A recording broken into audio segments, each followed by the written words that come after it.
Comic fans, comic collectors, comic professionals. This is EQ, this is True Believer Comics. Let's go.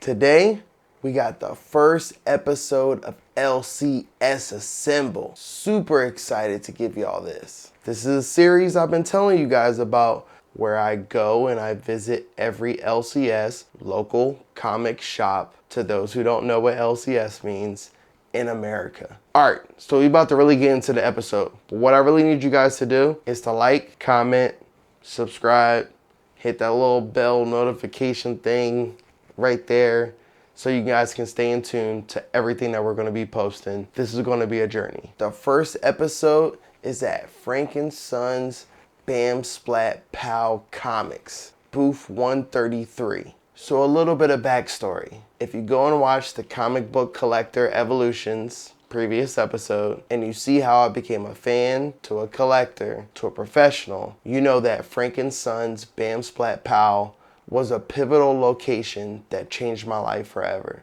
Now, we're gonna tap in with Jeff and we're gonna tune into his whole comic book professional journey. Let's go.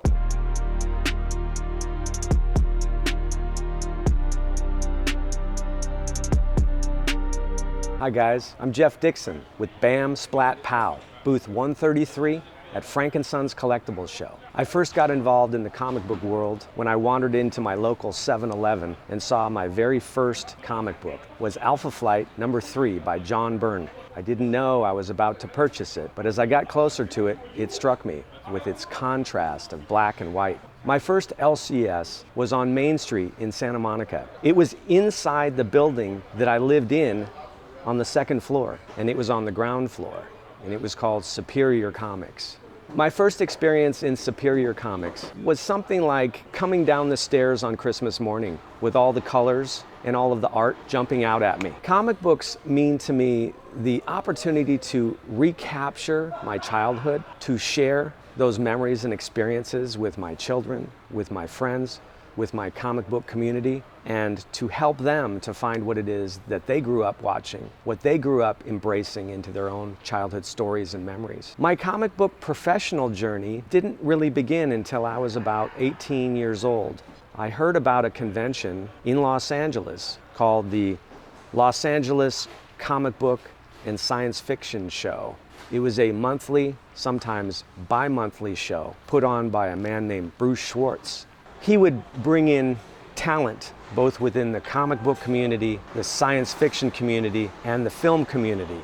The talents were people like Bob Kane and Jackie Chan and Arnold Schwarzenegger, as well as all of the other known people like Todd McFarlane and Jim Lee.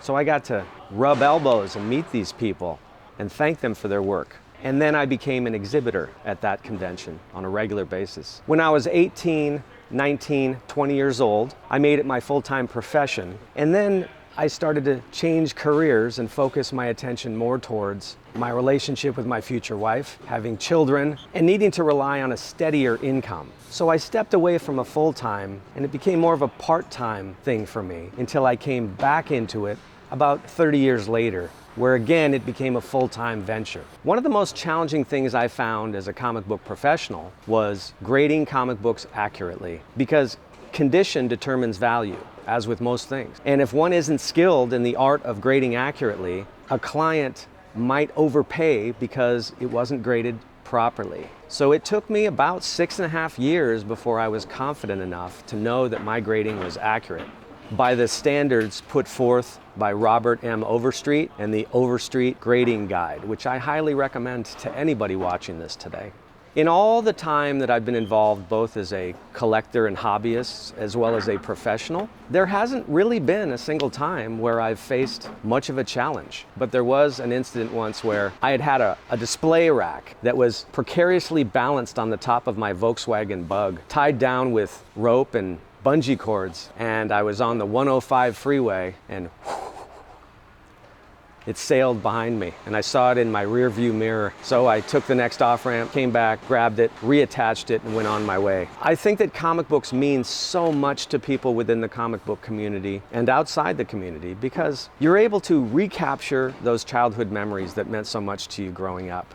You're able to step back in time and relive all of the experiences that remind you of some of the positive memories you had as a child. And for some of us, it's an escapism back into pleasant times when sometimes things weren't so pleasant. The future of the comic book industry, in my opinion, is bright for one specific reason. At the present time, we are in a downturn in the market, and that's creating a lot of opportunity to buy collections so that people can take those funds and apply them towards things that might be more important to them at that time. It's really a buyer's market, and that provides an opportunity for you as collectors to be able to acquire your products at a more reasonable price than they've been over the last 5 years and during COVID. I'm passing the savings on to the clients that we serve because the majority of our inventory of presently more than 250,000 items, I've held for more than 30 years. So the profit is already built in. So I'm able to reduce my price and make mine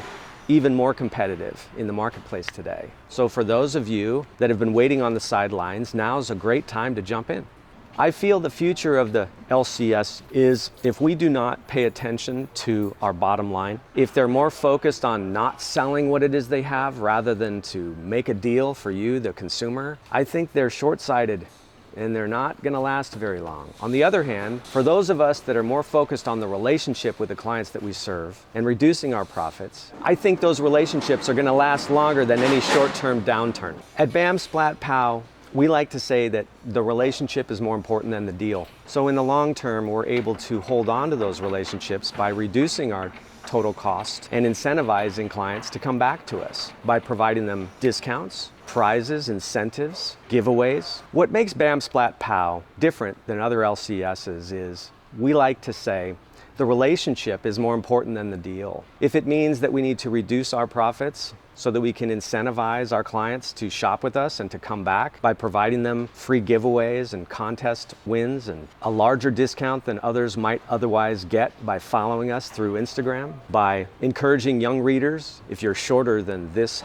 height, you get half off so that they have an interest in wanting to come back, so they feel special in ways in which we wanted to feel special when we were young and couldn't get on the ride because we were too short to ride it. 3 of my favorite characters would be the Joker, because the Joker is timeless, evil, relatable, because everybody has that evil side inside them that sometimes creeps out. Another would be Spider-Man, also because Spider-Man is so relatable, being an insecure teenager with pimples who simply wants to fit in and get the girl. Likely Batman, because it's such a universal character, a character who does not have superpowers, but has an intelligent mind that in some cases, especially in today's world, can supersede superpowers and muscles, so to speak. My top 3 comic books in my personal collection would be New Mutants 98, Australian variant, of which only 1,500 were printed, of which only 2 copies have been signed by Stan Lee, and I own one of the 2. My Amazing Fantasy 15, I had it before, I sold it. I regretted having sold it, but I was able to reacquire another copy, which I don't have any plans of selling in the near future. And my Journey into Mystery, 83, first appearance of Thor, signed by Stan in a 6.0. To the next generation of fans, collectors, and professionals, I would say seek your passion, no matter what that passion is. I feel a lot of people in today's world, they concentrate their attention and energy towards making money, living in a life and having a job that they don't like, that they're not having fun at, that they don't look forward to showing up to. I say flip the script and turn it into passion, going after what it is you're passionate about, and then figuring out a way to make money at it. In the long run, I feel you'll be much happier with the end result. I know I am. If you want to learn more about BAM Splat Pow, check the link below. Be sure to like and subscribe this video so that you can be made aware of new content that's always being released through this channel and through ours. We look forward to seeing you here at Frank & Son's Collectibles show, booth 133. We're in the back left corner, Bam Splat Pow. Thank you. Hey, so now y'all can see Jeff is the man. I'm just saying. Before we continue, we only got a little bit left, but what I need you guys to do, I need you guys to like, comment, subscribe, hit that little bell notification thing. You know all that jazz. Everything that we do is for the comic book community. We're here for you. I hope you be here for us. Let's go. Okay, whether in Bam Splat Pow comics or True Believer comics, the goal never changes. We're here to serve the community, serve this culture, and provide the people with the books that made them fall in love with this culture. That's our superpower. So, I hope you guys were really listening to Jeff. He's got some crazy knowledge. The brother's been in it for 40 years plus, and I hope you guys stay tuned while I'm taking you on this first-hand experience through this entire journey of visiting every LCS in America. Every shop, every owner is going to be dropping their own individual experience on what it's like truly being in this comic book industry. So stay tuned, and we'll see you later. Love, peace, wisdom, strength.